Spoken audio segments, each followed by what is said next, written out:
What's up YouTube, this is the Half-Ass Crew and I'm your host Hakman. In today's episode we test drive two Model X's, 2017 P100D and 2017 75D. Before the episode, I'd like to eat something now as I am very hungry. If you are craving some delicious Chinese Hakka fusion, do check out Dragon Gate 88. You can give them a call at 403-272-8701 and use the promo code Hakman for 10% off on orders $40 or more before taxes. They offer takeout, dine-in, and are on Skip the Dishes and DoorDash. Give them a try. You definitely won't be disappointed.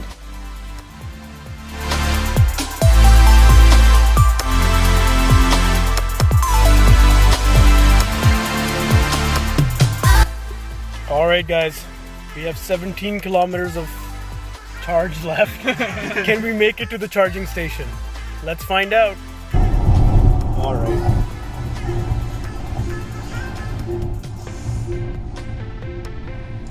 Eight kilometers left. And we have 11 kilometers to go to the charge. Oh. And then we have 8 kilometers.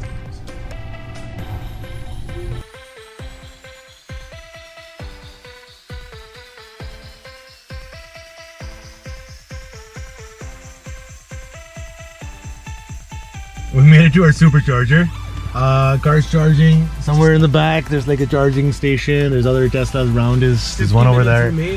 That's happening. There's a Porsche Taycan or Taycan over there. That looks pretty cool. I haven't seen one of those before. If you guys like and subscribe, you could get it. We could get it for you next time.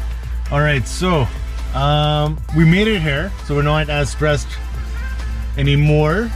So we're gonna do an unbiased review of this vehicle. Why is it saying payment method required? I don't know, we'll figure that out.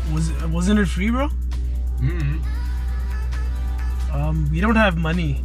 Well, it's charging, so whatever. Whatever, we'll figure that out. Maybe we'll just unplug the charger and leave. I don't know. Yo guys, let's do some launch videos. I think we have enough charge. What do you guys think? All right.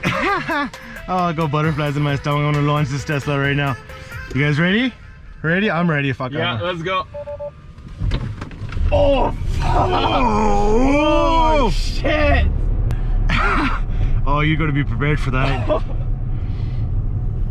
Oh wow. Yep.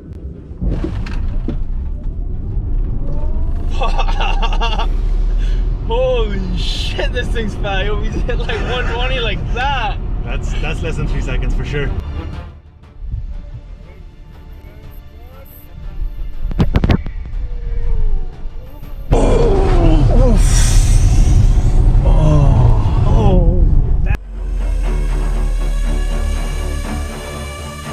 So we're sitting in a Model X 75D. We weren't able to finish the review on the Model X P100D because it was sold, so we're pretty lucky for the dealer that had provided us the vehicle.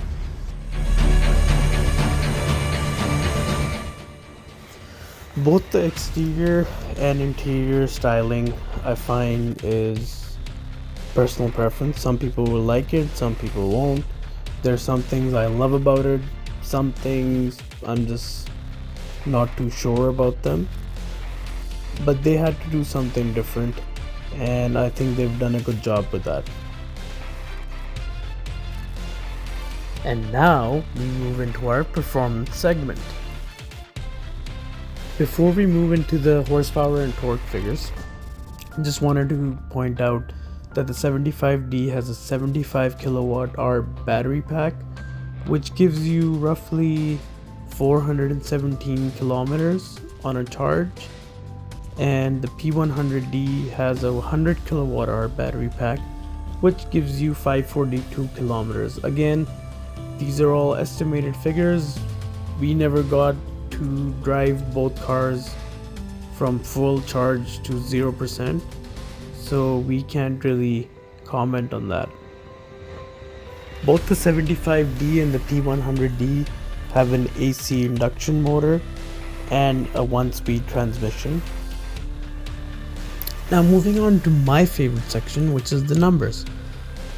The P100D has 605 horsepower and 967 Newton meter torque. It literally feels like a supercar. The 75D is no slouch though. It has 329 horsepower and 658 Newton meter torque. This car is still sub 5 seconds. So now, here's the light. So now I'm signaling, let's see. Let's see what it does. It's gonna stop. The good thing is it's red. Stopping for traffic, yeah.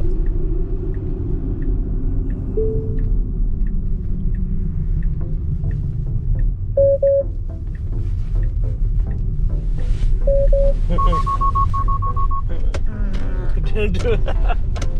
No, I didn't do it.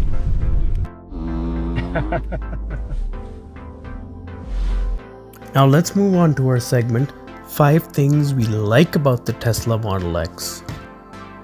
Number 1, you guys guessed it, it's that blistering acceleration. The P100D accelerates like a supercar, and the 75D is no slouch. Number 2 for me is the front windshield. It's like sitting in a spaceship.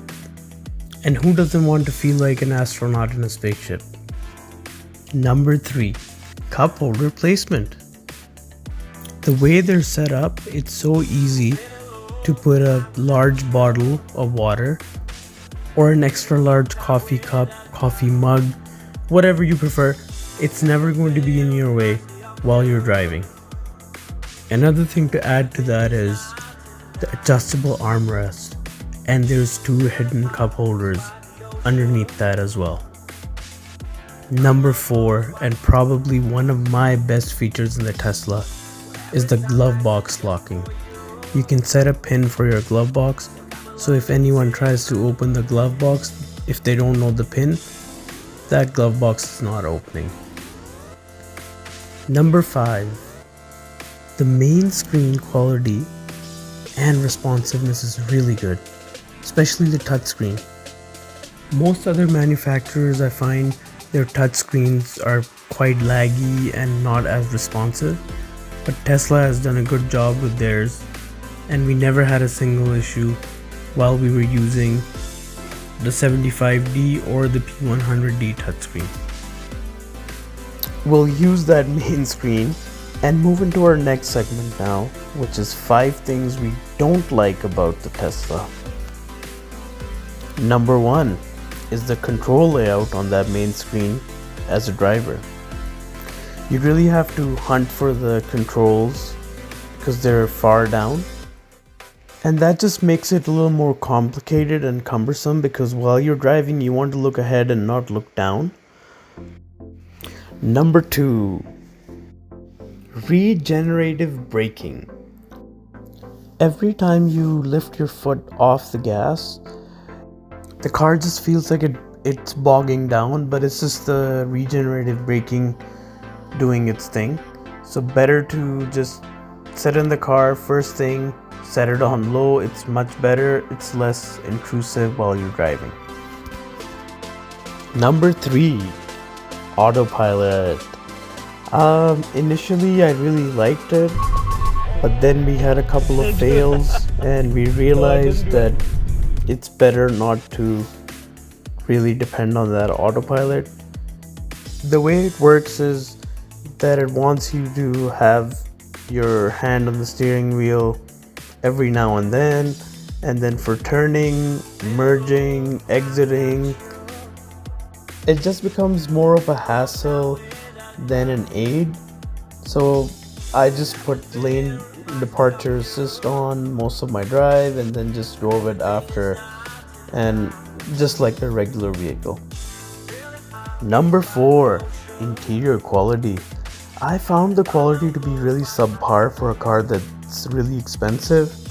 From what I hear is that going forward in 2020, they're supposed to work on the interior quality. So hopefully when we get a Model Y, we can I guess give you guys an honest review on it. Let us know if you guys have experience with the 2020 models. Leave us a comment in the comment section and tell us what you think about the newer Teslas that are coming out. Has the interior quality really changed, or is it still the same? Number 5 for me is actually the door handle placement. I'm sure this is again personal preference. Some people might like this, but for me, I just found that it was too far down.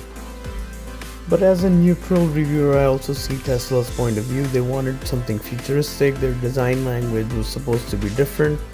So I guess for them and for some consumers, it might be a great way to place a door handle. Now for the verdict.